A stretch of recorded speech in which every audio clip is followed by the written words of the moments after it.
ಸ್ನೇಹಿತರೆ, ಮೀಡಿಯಾ ಮಾಸ್ಟರ್ಸ್ಗೆ ಸ್ವಾಗತ ಸುಸ್ವಾಗತ. ಗೆಳೆಯರೆ, ಇತ್ತೀಚೆಗಷ್ಟೇ ಚೈನಾಗೆ ಹೋಗಿ ಅಲ್ಲಿ ಮುಖಭಂಗ ಮಾಡಿಸ್ಕೊಂಡು ಬಂದ ಟ್ರಂಪ್ ಈಗ ಕ್ವಾಡ್ ಕಡೆಗೆ ಮತ್ತೆ ಗಮನ ಹರಿಸ್ತಾ ಇದ್ದಾರೆ. ಕಳೆದ ಕೆಲ ವರ್ಷಗಳಿಂದ ಗಣನೀಯವಾಗಿ ಹಳ್ಳ ಹಿಡಿದ ಭಾರತ ಮತ್ತು ಅಮೆರಿಕ ಸಂಬಂಧಗಳನ್ನು ಪುನರ್ನವೀಕರಣಗೊಳಿಸೋದಕ್ಕೆ ವಿದೇಶಾಂಗ ಕಾರ್ಯದರ್ಶಿ ರೂಬಿಯೋ ಭಾರತಕ್ಕೆ ಬಂದಿದ್ದಾರೆ. ಟ್ರಂಪ್ ಭೇಟಿಗೆ ವೇದಿಕೆಯನ್ನು ಸಿದ್ಧಪಡಿಸುವ ಪ್ರಯತ್ನದ ಜೊತೆಗೆ ಭಾರತಕ್ಕೆ ತೈಲ ಮತ್ತು ಇಂಧನ ಮಾರಾಟ, ರಕ್ಷಣಾ ಉಪಕರಣಗಳ ಖರೀದಿಗೆ ಮನವೊಲಿಸುವುದು, ರೇರ್ ಅರ್ತ್ ಮಿನರಲ್ಸ್ ವಿಷಯದಲ್ಲಿ ಚೈನಾದ ಏಕಸ್ವಾಮ್ಯವನ್ನು ನಿಯಂತ್ರಿಸುವ ನಿಟ್ಟಲ್ಲಿ ಒಂದಷ್ಟು ಒಪ್ಪಂದಗಳು, ಹೀಗೆ ಹಲವು ಯೋಜನೆಗಳನ್ನು ಹಾಕ್ಕೊಂಡು ಮಾರ್ಕೊ ರೂಬಿಯೋ 3 ದಿನಗಳ ಭಾರತ ಪ್ರವಾಸವನ್ನು ಹಮ್ಮಿಕೊಂಡಿದ್ದಾರೆ. ಇಲ್ಲಿ ಕೂಡ ಅಮೆರಿಕ ಭಾರತದ ಆಂತರಿಕ ವಿಷಯಗಳಲ್ಲಿ ಒಂದಷ್ಟು ಒತ್ತಡ ಹೇರುವ ಪ್ರಯತ್ನಗಳನ್ನೇನು ಕೈಬಿಡ್ತಾ ಇಲ್ಲ. ರೂಬಿಯೋ ಭಾರತ ಭೇಟಿ ಕೋಲ್ಕತಾದಿಂದ ಶುರುವಾಗ್ತಾ ಇದೆ. ಅಲ್ಲಿ ಮಿಷನರಿ ಆಫ್ ಚಾರಿಟಿಗೆ ಭೇಟಿ ಕೊಡೋ ಮೂಲಕ ರೂಬಿಯೋ ತಮ್ಮ 3 ದಿನಗಳ ಭಾರತ ಪ್ರವಾಸವನ್ನು ಆರಂಭ ಮಾಡಿದ್ದಾರೆ. ಹಾಗಾದ್ರೆ ಏನಿದು ಕೋಲ್ಕತಾ ಭೇಟಿಯ ವಿಶೇಷ? ಇಲ್ಲಿ ಅಮೆರಿಕ ಈ ಭೇಟಿಯ ಮೂಲಕ ಯಾರಿಗೆ ಯಾವ ಸಂದೇಶವನ್ನು ರವಾನೆ ಮಾಡೋದಕ್ಕೆ ಹೋಗ್ತಾ ಇದೆ, ರೂಬಿಯೋ ಮಿಷನರಿ ಆಫ್ ಚಾರಿಟಿಗೆ ಯಾಕೆ ಬಂದರು, ಮತ್ತು ಹಾಗೆ ಬರೋ ಮೊದಲು ಅವರಿಗೆ ಅಮೆರಿಕದ ಸಂಸದ ಬರೆದ ಪತ್ರ ಏನು, ಬನ್ನಿ ನೋಡೋಣ.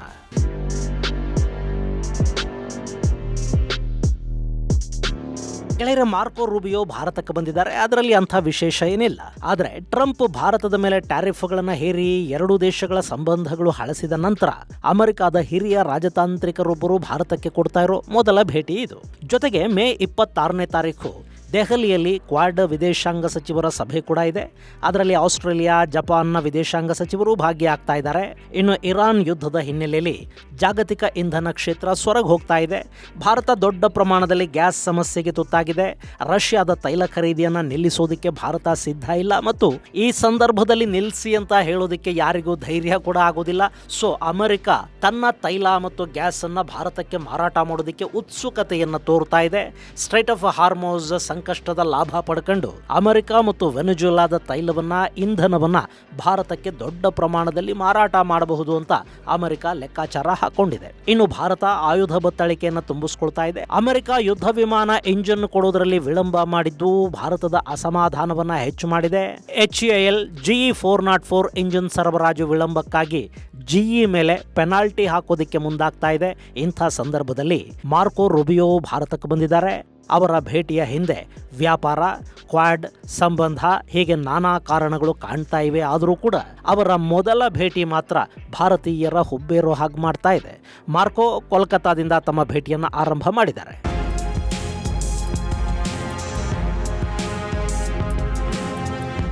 ಪಶ್ಚಿಮ ಬಂಗಾಳದಲ್ಲಿ ಮೊನ್ನೆ ಅಷ್ಟೇ ಸರ್ಕಾರ ಬದಲಾಗಿ ಅಲ್ಲಿ ಬಲಪಂಥೀಯ ಹೊಸ ಸರ್ಕಾರ ಬಂದಿದೆ. ಅದು ಅಲ್ಲಿನ ಕೆಲ ಸ್ಥಾಪಿತ ಹಿತಾಸಕ್ತಿಗಳನ್ನ ಆತಂಕಕ್ಕೀಡು ಮಾಡ್ತಾ ಇದೆ. ಇನ್ನು ಪಶ್ಚಿಮ ಬಂಗಾಳ ಅನ್ನೋದು ಭಾರತದ ದೃಷ್ಟಿಯಿಂದ ತುಂಬಾ ಆಯಕಟ್ಟಿನ ರಾಜ್ಯ.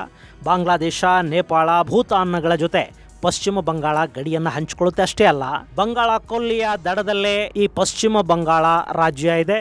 ಹಾಗೆ ಹಿಂದೂ ಮಹಾಸಾಗರದಲ್ಲಿ ಅಮೆರಿಕದ ನೆಲೆಗಳಿಲ್ಲದ ಜಾಗ ಅಂತ ಯಾವುದಾದ್ರೂ ಇದ್ರೆ ಅದು ಈ ಬಂಗಾಳ ಕೊಲ್ಲಿ. ಹೀಗಾಗಿ ಈ ಹಿಂದೆ ಬಾಂಗ್ಲಾದೇಶದಲ್ಲಿ ತನ್ನ ನೆಲೆಗಳನ್ನು ಸ್ಥಾಪನೆ ಮಾಡ್ಕೊಳ್ಳೋದಕ್ಕೆ, ಸೇಂಟ್ ಮಾರ್ಟಿನ್ಸ್ ದ್ವೀಪಗಳನ್ನು ತನ್ನದಾಗಿಸಿಕೊಳ್ಳೋದಕ್ಕೆ ಅಮೆರಿಕ ಪ್ರಯತ್ನ ಪಡ್ತು. ಅದು ಸಾಧ್ಯ ಆಗಲಿಲ್ಲ. ಈಗ ಹೊಸ ಸರ್ಕಾರದ ಮೇಲೆ ಒತ್ತಡ ಹೇರಿ ಒಂದು ಒಪ್ಪಂದಕ್ಕೆ ಸಹಿ ಹಾಕೋ ಪ್ರಯತ್ನವನ್ನ ಅಮೆರಿಕ ಮಾಡ್ತಾ ಇದೆ. ಆ ಬಗ್ಗೆ ನಿಮಗೆ ಹಿಂದಿನ ವಿಡಿಯೋದಲ್ಲಿ ವಿವರವಾಗಿ ಹೇಳಿದ್ದೀನಿ. ಅದರ ಲಿಂಕ್ ಅನ್ನ ಡಿಸ್ಕ್ರಿಪ್ಷನ್ ಬಾಕ್ಸ್ ಅಲ್ಲಿ ಕೊಡ್ತಾ ಇದ್ದೀನಿ, ನೀವು ಅದನ್ನು ಕೂಡ ನೋಡಬಹುದು. ಇನ್ನು ಬಂಗಾಳ ಕೊಲ್ಲಿಯ ಕಾರಣಕ್ಕೇನೆ ಮ್ಯಾನ್ಮಾರ್ ಅಲ್ಲಿ ಅರಕನ್ ಆರ್ಮಿ ಅನ್ನೋ ಬಂಡುಕೋರ ಪಡೆಗೆ ಅಮೆರಿಕ ಪರೋಕ್ಷವಾಗಿ ಬೆಂಬಲ ಕೊಡ್ತಾ ಇದೆ. ಅವರು ರಖೈನ್ ಸ್ಟೇಟ್ ಅನ್ನ ಸಂಪೂರ್ಣವಾಗಿ ಆಕ್ರಮಿಸಿಕೊಂಡ್ರೆ ಕ್ಯಾಕ್ಪ್ಯೂ ಬಂದರು ಅಮೆರಿಕಾಗೆ ಸಿಗೋ ಸಾಧ್ಯತೆ ಇರುತ್ತೆ ಅನ್ನೋ ಲೆಕ್ಕಾಚಾರ ಇದೆ. ಈ ಕ್ಯಾಕ್ಪ್ಯೂ ಬಂದರಿನ ಮೂಲಕ ಚೈನಾ ತನ್ನ ತೈಲದ ಪೈಪ್ಲೈನ್ ಅನ್ನ ಹಾಕೊಂಡಿದೆ. ಅದನ್ನ ಕಿತ್ಕೊಳ್ಳೋ ಮೂಡಲ್ಲಿ ಅಮೆರಿಕ ಇದೆ. ಹಾಗೆ ಮ್ಯಾನ್ಮಾರ್ ಚೈನಾ ಜೊತೆ ಗಡಿ ಹಂಚಿಕೊಳ್ಳೋದ್ರಿಂದ ಅಲ್ಲಿ ತನ್ನ ಪ್ರೆಸೆನ್ಸ್ ಇರಬೇಕು ಮತ್ತು ಅಲ್ಲಿನ ಮಿನರಲ್ಸ್ ಮೇಲೆ ಅಧಿಕಾರವನ್ನ ಸ್ಥಾಪನೆ ಮಾಡಬೇಕು ಅಂತ ಕೂಡ ಅಮೆರಿಕ ಬಯಸುತ್ತೆ. ಇದು ಭೂ ರಾಜಕೀಯ ದೃಷ್ಟಿಯಿಂದ ಬಂಗಾಳ ಕೊಲ್ಲಿ ಅಮೆರಿಕಾಗೆ ಎಷ್ಟು ಮುಖ್ಯ ಅನ್ನೋದು. ಇನ್ನು ಇದೇ ಬಂಗಾಳ ಕೊಲ್ಲಿಯಲ್ಲಿ ಕೋಲ್ಕತಾ ಇದೆ. ಕೋಲ್ಕತಾ ಅನ್ನೋದು ಮದರ್ ಥೆರೇಸಾ ಅವರ ಕಾರ್ಯಕ್ಷೇತ್ರ. ಅಲ್ಲಿ ಮಿಷನರಿ ಆಫ್ ಚಾರಿಟಿ ಇದೆ. ಅಲ್ಲಿಗೆ ಅಮೆರಿಕಾದ ದಾನಿಗಳು ಸಾಕಷ್ಟು ಹಣ ಕೊಡ್ತಾ ಇದ್ದಾರೆ. ಹಾಗೆ 139 ದೇಶಗಳಲ್ಲಿ ಈ ಮಿಷನರಿ ಆಫ್ ಚಾರಿಟಿ ಕೆಲಸ ಮಾಡ್ತಾ ಇದೆ. ಬಾಂಗ್ಲಾದೇಶದಲ್ಲಿ, ಮ್ಯಾನ್ಮಾರ್ ಅಲ್ಲಿ ಕೂಡ ಇದು ಕೆಲಸ ಮಾಡುತ್ತೆ. ಹಾಗೆ ಪಶ್ಚಿಮ ಬಂಗಾಳಕ್ಕೆ ಬರೋ ಅಕ್ರಮ ವಲಸಿಗರೇನಿದ್ದಾರೆ ಅವರನ್ನ ಕಾಪಾಡೋದು, ಅವರ ಹಕ್ಕುಗಳು, ಆಶ್ರಯ, ಹೀಗೊಂದಷ್ಟು ಜನ ಏನು ಕೆಲಸ ಮಾಡ್ತಾ ಇದ್ದಾರೆ ಅಂಥವರ ಹಿಂದೆ ಕೂಡ ಈ ಮಿಷನರಿ ಆಫ್ ಚಾರಿಟಿ ಇದೆ ಅಂತ ಕೆಲವರು ಅಭಿಪ್ರಾಯ ಪಡ್ತಾರೆ. ಗೆಳೆಯರೆ, ಅಕ್ರಮ ವಲಸೆ ಅನ್ನೋದು ದೇಶದ ದೃಷ್ಟಿಯಿಂದ ಭದ್ರತೆಗೆ, ಜನಾಂಗೀಯ ಅಸಮತೋಲನಕ್ಕೆ ಕಾರಣ ಆಗುತ್ತೆ ಅಂತ ಅನ್ಸಿದ್ರೂ ಕೂಡ ಅಕ್ರಮ ವಲಸಿಗರನ್ನ ಕಾಪಾಡೋ ಕೆಲಸವನ್ನ ಒಂದಷ್ಟು NGOಗಳು ಮಾಡ್ತಲೇ ಇರುತ್ತವೆ. ಅವರ ದೃಷ್ಟಿಯಿಂದ ಅದು ಸೇವೆ, ಮಾನವೀಯ ಕಾರ್ಯ ಅಂತ ಅನ್ನಿಸ್ಕೊಳ್ಳುತ್ತೆ. ಇನ್ನು ಈಗ ಮಾರ್ಕೊ ರೂಬಿಯೋ ಈ ಮಿಷನರಿ ಆಫ್ ಚಾರಿಟಿಗೆ ಭೇಟಿ ಕೊಟ್ಟಿದ್ದಾರೆ. ಅದರ ಹಿಂದೆ FCRA ಬಿಲ್ನ ಅಂಶ ಕೂಡ ಇದೆ ಅನ್ನೋ ಮಾತುಗಳು ಕೇಳಿ ಬರ್ತಾ ಇವೆ.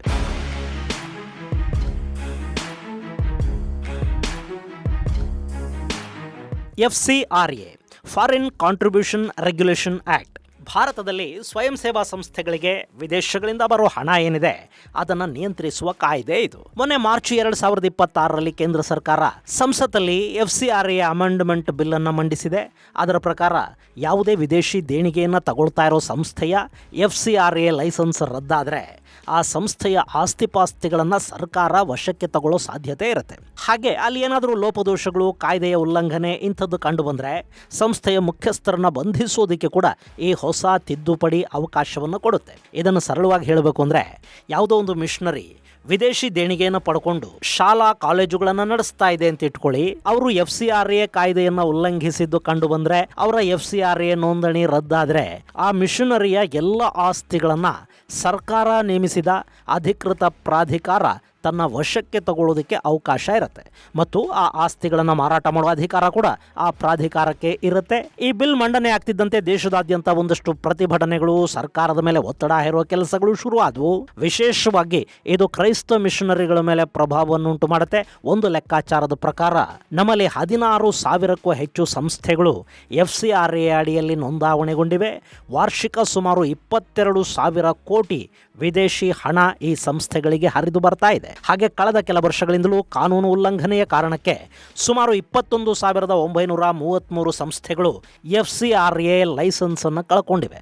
2024ರಲ್ಲಿ World Vision India, CASA, Evangelical Fellowship of India ಮತ್ತಿತರ ಪ್ರಮುಖ ಸಂಸ್ಥೆಗಳ FCRA ನೋಂದಣಿ ರದ್ದಾಯಿತು. 2017ರಲ್ಲಿ ಕಂಪ್ಯಾಷನ್ ಇಂಟರ್ನ್ಯಾಷನಲ್ ತನ್ನ ಕಾರ್ಯಾಚರಣೆಯನ್ನೇ ನಿಲ್ಲಿಸಬೇಕಾಗಿ ಬಂತು. 2021ರಲ್ಲಿ ಮದರ್ ಥೆರೆಸಾ ಅವರು ಸ್ಥಾಪಿಸಿದ್ದ ಮಿಷನರೀಸ್ ಆಫ್ ಚಾರಿಟಿ ಸಂಸ್ಥೆಯ ನವೀಕರಣದ ಅರ್ಜಿ ಅಮಾನತಾಯಿತು. ಇಲ್ಲಿ ದೇಶದ ಒಳಿತಿಗಾಗಿ ಕೆಲಸ ಮಾಡೋ ಸಂಸ್ಥೆಗಳನ್ನು ನಾವು ನಿಯಂತ್ರಿಸ್ತಾ ಇಲ್ಲ, ಆದರೆ ದೇಶದ ಕಾನೂನುಗಳನ್ನು ಗೌರವಿಸದ ಸಂಸ್ಥೆಗಳ ಮೇಲೆ ಕ್ರಮ ಕೈಗೊಳ್ತಾ ಇದ್ದೀವಿ ಅಂತ ಸಚಿವ ಕಿರಣ್ ರಿಜಿಜು ಈ ಹಿಂದೆ ಹೇಳಿದ್ರು. ಇಲ್ಲಿ ಒಂದು ಕಾರಣವನ್ನು ತೋರಿಸಿ ವಿದೇಶಗಳಿಂದ ಹಣ ಪಡ್ಕೊಂಡು ಅದನ್ನು ಬೇರೆ ಉದ್ದೇಶಗಳಿಗೆ ಬಳಸ್ತಾ ಇದ್ದವರು, ಕಾನೂನು ವಿರೋಧಿ ಚಟುವಟಿಕೆಗಳಿಗೆ ಹಣ ಬಳಕೆ ಮಾಡ್ತಾ ಇದ್ದವರು, ವಿದೇಶಿ ಹಣವನ್ನು ಯಾವ ಕಾರಣಕ್ಕೆ ತರಿಸಿಕೊಳ್ಳಲಾಗ್ತಾ ಇದೆ, ಯಾವ ಕಾರಣಕ್ಕದರ ಬಳಕೆ ಆಗಿದೆ ಅನ್ನೋದನ್ನ ಸರಿಯಾಗಿ ಹೇಳದ ಸಂಸ್ಥೆಗಳು, ದೇಶ ವಿರೋಧಿ ಕೃತ್ಯಗಳಲ್ಲಿ ಭಾಗಿಯಾಗ್ತಾ ಇದ್ದ ಸಂಸ್ಥೆಗಳು, ಹೀಗೆ ನಾನಾ ಸಂಸ್ಥೆಗಳು ನಾನಾ ಕಾರಣಗಳಿಂದ, ನಾನಾ ಆರೋಪಗಳಿಂದ ಲೈಸೆನ್ಸ್ ಅನ್ನು ಕಳ್ಕೊಂಡಿವೆ. ಕೆಲ ಅರ್ಜಿಗಳ ನವೀಕರಣ ಆಗಿಲ್ಲ. ಹಾಗೆ ಕೋಲ್ಕತ್ತಾದ ಮಿಷನರಿ ಆಫ್ ಚಾರಿಟಿ ಸಂಸ್ಥೆಯ ನವೀಕರಣ ಅರ್ಜಿ ಈ ಹಿಂದೆ ಅಮಾನತಾಗಿತ್ತು.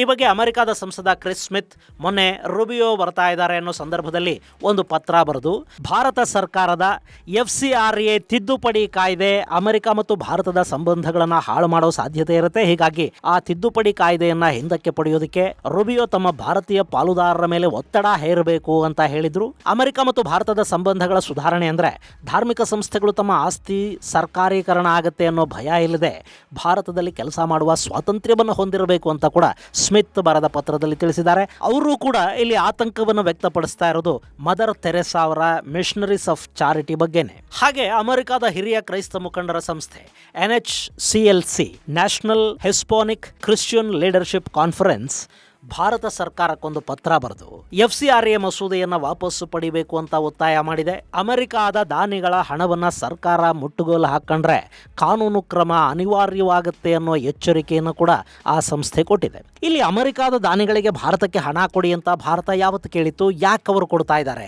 ಚಾರಿಟಿನೇ ಮಾಡಬೇಕು ಅಂದ್ರೆ ಅಮೆರಿಕಾದಲ್ಲಿ ಬಡತನ ಇಲ್ವೇ? ಅಲ್ಲಿ ರಸ್ತೆಗಳಲ್ಲಿ ಮಲಗ್ತಾ ಇರೋ ಮನೆ ಇಲ್ಲದ ಅದೆಷ್ಟು ಕೋಟಿ ಜನ ಇದ್ದಾರೆ. 10 ಮಿಲಿಯನ್ಗೂ ಅಧಿಕ ಮಂದಿ ಅಲ್ಲಿ ಸಾರ್ವಜನಿಕ ಶೆಲ್ಟರ್ಗಳಲ್ಲಿ ಆಶ್ರಯ ಪಡ್ಕೊಳ್ಳೋ ಮಾಡ್ಕೊಳ್ತಾರೆ, ಕಾರುಗಳಲ್ಲಿ ಮಲಗಿ ಅಲ್ಲಿಂದಲೇ ಕೆಲಸಗಳಿಗೆ ಹೋಗ್ತಾರೆ ಅಂತ ಅಂಕಿಅಂಶಗಳು ಹೇಳುತ್ತವೆ. ಇನ್ನು ಡ್ರಗ್ಸ್ ಅಭ್ಯಾಸಕ್ಕೆ ಬಿದ್ದು ರಸ್ತೆಗಳಲ್ಲಿ ಕೊಳಿತಾ ಇರೋರ ಬಗ್ಗೆ ಹೇಳಿದ್ರೆ ಅದೇ ಒಂದು ಅಧ್ಯಾಯ. ಅಮೆರಿಕಾದ ತಟ್ಟೆಯಲ್ಲಿ ಕತ್ತೆ ಬಿದ್ದಿದ್ರು ಭಾರತವನ್ನ ದೇಣಿಗೆಯ ಮೂಲಕ ಉದ್ಧಾರ ಮಾಡೋ ಚಟ ಅವರಿಗೆ ಯಾಕೆ ಗೊತ್ತಿಲ್ಲ. ಬಹುತೇಕ ದೇಶಗಳಲ್ಲಿ ವಿದೇಶಿ ದೇಣಿಗೆ ಪಡೆದು ಕೆಲಸ ಮಾಡೋ ಸಂಸ್ಥೆಗಳು, ದೇಣಿಗೆ ಕೊಡೋ ದೇಶಗಳು ಮತ್ತು ಅಲ್ಲಿನ ಫಿಲಾಂಥ್ರಪಿಸ್ಟುಗಳ ಹಿತಾಸಕ್ತಿಗಳನ್ನ ಕಾಪಾಡೋದಿಕ್ಕೆ ಕೆಲಸ ಮಾಡುತ್ತವೆ. ಭಾರತ ರಷ್ಯಾ ಜೊತೆ ಅಣು ಒಪ್ಪಂದವನ್ನ ಮಾಡಿಕೊಂಡ್ರೆ, ಅಣು ವಿದ್ಯುತ್ ಸ್ಥಾವರಗಳನ್ನ ಭಾರತದಲ್ಲಿ ರಷ್ಯಾ ನಿರ್ಮಾಣ ಮಾಡಿದ್ರೆ ಅದರ ವಿರುದ್ಧ ಹೋರಾಟ ಮಾಡೋದು, ಜನರನ್ನ ಎತ್ತಿ ಕಟ್ಟುವುದು ಇಲ್ಲಿನ NGOಗಳು. ಅದರ ಹಿಂದಿನ ಕಾರಣ ಅಮೆರಿಕಾದ ಹಿತಾಸಕ್ತಿಯನ್ನ ಕಾಪಾಡಬೇಕು ಅನ್ನೋದಷ್ಟೇ.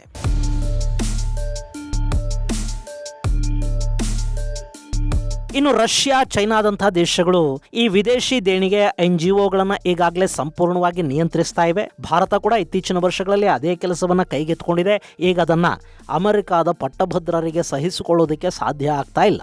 ಭಾರತದ ಮೇಲೆ ಒತ್ತಡಗಳು ಶುರುವಾಗ್ತಾ ಇವೆ. ಅದೇ ಸಂದರ್ಭದಲ್ಲಿ ವಿದೇಶಾಂಗ ಕಾರ್ಯದರ್ಶಿ ಮಾರ್ಕೋ ರೂಬಿಯೋ ಕೋಲ್ಕತಾದ ಮಿಷನರಿ ಆಫ್ ಚಾರಿಟಿಗೆ ಭೇಟಿ ಕೊಟ್ಟಿದ್ದಾರೆ. ಈ ಮೂಲಕ ಭಾರತ, ಬಾಂಗ್ಲಾ, ಮ್ಯಾನ್ಮಾರ್ ತ್ರಿಕೋನ ಪ್ರದೇಶದಲ್ಲಿ ಅಮೆರಿಕ ಕ್ರೈಸ್ತ ಸಂಸ್ಥೆಗಳ ಹಿತಾಸಕ್ತಿಯನ್ನ ಕಾಪಾಡುವುದಕ್ಕೆ ಬದ್ಧ ಅನ್ನೋ ಸಂದೇಶವನ್ನ ಅಮೆರಿಕಾದಲ್ಲಿನ ಜನಕ್ಕೆ ರವಾನಿಸುವ ಪ್ರಯತ್ನದ ಭಾಗವಾಗಿ ಈ ಭೇಟಿ ಕಾಣಿಸ್ಕೊಳ್ತಾ ಇದೆ. ಅಫ್ಕೋರ್ಸ್ ಕೋಲ್ಕತಾ ಭೇಟಿ ಅರಬ್ಬಿ ಸಮುದ್ರದಲ್ಲಿ ಅಮೆರಿಕಾದ ಹಿತಾಸಕ್ತಿಗಳನ್ನ ಕಾಪಾಡೋದಿಕ್ಕೆ ನಾವು ಭಾರತದ ಜೊತೆ ಕೆಲಸ ಮಾಡ್ತಿದೀವಿ ಅನ್ನೋ ಸಂದೇಶವನ್ನ ಚೈನಾಗೆ ಕೂಡ ಕಳುಹಿಸಿಕೊಡೋ ಕೆಲಸವನ್ನ ಮಾಡುತ್ತೆ. ಹಾಗೆ ಮಾರ್ಕೋ ರೂಬಿಯೋ ಭಾರತ ಭೇಟಿ ಮತ್ತು ಕ್ವಾಡ್ ವಿದೇಶಾಂಗ ಸಚಿವರ ಸಮ್ಮೇಳನದ ಮೂಲಕ ಚೈನಾಗ್ ಹೋಗಿದ್ದ ಟ್ರಂಪ್ ಕ್ವಾಡ್ ಅನ್ನ ಅಲ್ಲಿ ಪಾದಗಳ ಮೇಲಿಟ್ಟು ಬಂದಿಲ್ಲ, ನಾವೀಗಲೂ ಕ್ವಾಡ್ಗೆ ಮತ್ತು ಚೈನಾದ ವಿಸ್ತರಣೆಯನ್ನ ನಿಯಂತ್ರಿಸೋದಕ್ಕೆ ಬದ್ಧರಾಗಿದ್ದೀವಿ ಅನ್ನೋ ಸಂದೇಶವನ್ನ ಕ್ವಾಡ್ ದೇಶಗಳಿಗೆ ಕೊಡೋದು ಕೂಡ ರೂಬಿಯೋ ಭೇಟಿಯ ಹಿಂದಿನ ಉದ್ದೇಶ. ಇಲ್ಲಿ ಅಮೆರಿಕ ಚೈನಾನ ಎದುರಿಸಬೇಕು ಅಂದ್ರೆ ಗೆಳೆಯರೆ, ಇಂಡೋ ಪೆಸಿಫಿಕ್ ಅಲ್ಲಿ ಭಾರತ ಅವರಿಗೆ ಅನಿವಾರ್ಯ. ಭಾರತ ಇಲ್ಲದೆ ಅಮೆರಿಕ ಏನನ್ನೂ ಮಾಡೋದಿಕ್ಕಾಗೋದಿಲ್ಲ. ಹಾಗಂತ ಪಾಕಿಸ್ತಾನವನ್ನ ಅಮೆರಿಕ ಭಾರತದ ಕಣ್ಣುಗಳಿಂದ ನೋಡಬೇಕು ಅಂದ್ರೆ ಅದು ಕೂಡ ಸಾಧ್ಯ ಆಗೋದಿಲ್ಲ. ಯಾಕೆಂದ್ರೆ ಅಮೆರಿಕಾದ ಹಿತಾಸಕ್ತಿಗಳಿಗೆ ಭಾರತಕ್ಕಿಂತಲೂ ಹೆಚ್ಚು ಹೊಂದಿಕೆಯಾಗೋದು, ಅಮೆರಿಕ ಏನು ಬಯಸುತ್ತೋ ಅದೆಲ್ಲವನ್ನ ಮಾಡೋದು ಮತ್ತು ಗುಲಾಮಗಿರಿಯನ್ನೇ ತನ್ನ DNA ಮಾಡಿಕೊಂಡಿರೋದು ಪಾಕಿಸ್ತಾನ. ಹೀಗಾಗಿ ಭಾರತಕ್ಕಿಂತಲೂ ಹೆಚ್ಚು ಪಾಕಿಸ್ತಾನವನ್ನ ಅಮೆರಿಕ ಪ್ರೀತಿಸುತ್ತೆ. ಅಮೆರಿಕಾಗೆ ಜಾಗತಿಕ ನಾಯಕತ್ವ ಬೇಕು. ಅದಕ್ಕಾಗಿ ಅವರು ಯಾರ ಜೊತೆಗೆ ಬೇಕಾದರೂ ರಾಜಿ ಮಾಡ್ಕೊಳ್ತಾರೆ. ಅಗತ್ಯ ಮುಗಿದ ನಂತರ ಯಾರನ್ನ ಬೇಕಾದರೂ ಬಲಿ ಕೊಡ್ತಾರೆ. ಇದನ್ನ ಅರ್ಥ ಮಾಡಿಕೊಂಡ್ರೆ ಅಮೆರಿಕ ಜೊತೆಗಿನ ಸಂಬಂಧಗಳನ್ನ ಎಷ್ಟರ ಮಟ್ಟಿಗೆ ಇಟ್ಕೋಬೇಕು ಅನ್ನೋದನ್ನ ನಿರ್ಧಾರ ಮಾಡೋದಕ್ಕೆ ಸಾಧ್ಯ ಆಗುತ್ತೆ. ಗೆಳೆಯರೆ, ವಾಸ್ತವ ಏನು ಅಂದ್ರೆ ಭಾರತಕ್ಕೆ ಅಮೆರಿಕ ಬೇಕು. ಚೈನಾ ಕೂಡ ಇವತ್ತು ಈ ಮಟ್ಟದಲ್ಲಿ ಬೆಳೆಯೋದಕ್ಕೆ ಅಂದ್ರೆ ಆರ್ಥಿಕವಾಗಿ ಬೆಳೆಯೋದಕ್ಕೆ ಕಾರಣ ಅಮೆರಿಕಾನೇ. ಅಲ್ಲಿ ತಂತ್ರಜ್ಞಾನ ಇದೆ, ಅದು ಭಾರತಕ್ಕೆ ಬೇಕು. ಹಾಗಂತ ಅಮೆರಿಕಾದ ಸಂಬಂಧಗಳನ್ನ ಎಷ್ಟರ ಮಟ್ಟಿಗೆ ಇಟ್ಕೋಬೇಕು ಮತ್ತು ಹೇಗೆ ಬಳಸ್ಕೋಬೇಕು ಅನ್ನೋದರ ಪರಿಜ್ಞಾನ ಕೂಡ ಬೇಕು. ಅಮೆರಿಕಾದ ಅತಿಯಾದ ದೋಸ್ತಿ ಹಾನಿ ಮಾಡುತ್ತೆ. ಅಮೆರಿಕ ಮಿತ್ರರ ಶಕ್ತಿಯನ್ನ ಹೀರಿ ಲಾಭ ಮಾಡಿಕೊಳ್ಳುತ್ತೆ. ಹಾಗೆ ಅಮೆರಿಕಾದ ಶತ್ರುತ್ವ ಅಭಿವೃದ್ಧಿಗೆ ತೊಂದರೆಯನ್ನು ಕೂಡ ಉಂಟು ಮಾಡುತ್ತೆ. ಇದನ್ನ ಭಾರತ ಅರ್ಥ ಮಾಡಿಕೊಂಡ್ರೆ ಅಮೆರಿಕಾನ ಕೇವಲ ತನ್ನ ಲಾಭಕ್ಕೆ ಬಳಕೆ ಮಾಡ್ಕೊಳ್ತಾ ಹೋದ್ರೆ ಭಾರತಕ್ಕೆ ಅದರಿಂದ ಲಾಭ ಇದೆ. ಇದು ಗೆಳೆಯರೆ ಮಾರ್ಕೋ ರೂಬಿಯೋ ಅವರ ಭಾರತ ಭೇಟಿ ಮತ್ತು ಅವರು ಮೊದಲು ಕೋಲ್ಕತಾಗೆ ಯಾಕೆ ಹೋದ್ರು ಅನ್ನೋದರ ಕುರಿತಾದ ಒಂದಷ್ಟು ಮಾಹಿತಿ. ಮುಂದಿನ ಸಂಚಿಕೆಯಲ್ಲಿ ಮತ್ತಷ್ಟು ವಿಶೇಷಗಳ ಜೊತೆ ಮತ್ತೆ ಭೇಟಿಯಾಗೋಣ. ಅಲ್ಲಿವರೆಗೆ ಜೈ ಹಿಂದ್, ಜೈ ಕರ್ನಾಟಕ.